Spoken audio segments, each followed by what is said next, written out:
hablando de la situación de las entidades públicas del Estado. ¿Cómo están las mismas?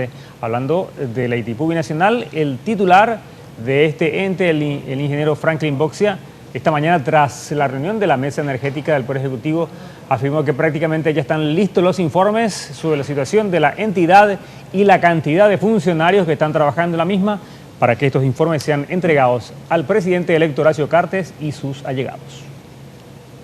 Y por debajo de 2.000, que era el compromiso que tomamos cuando asumimos. Hubo medidas que no se pudieron tomar por precaución y por recomendaciones de las autoridades principales del país en lo que refiere a personal en este tema preelectoral, que me pareció prudente de cumplir.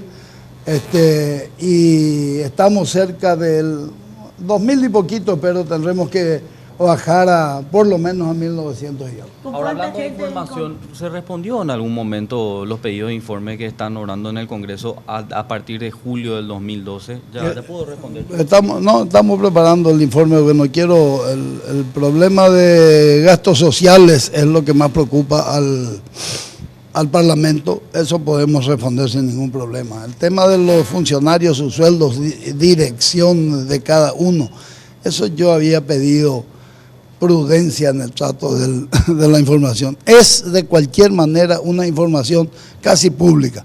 Ese dato está en el Instituto de Previsión Social porque los funcionarios de Itaipú pagan IPS y tienen jubilación de IPS también paralelamente al de la Caja.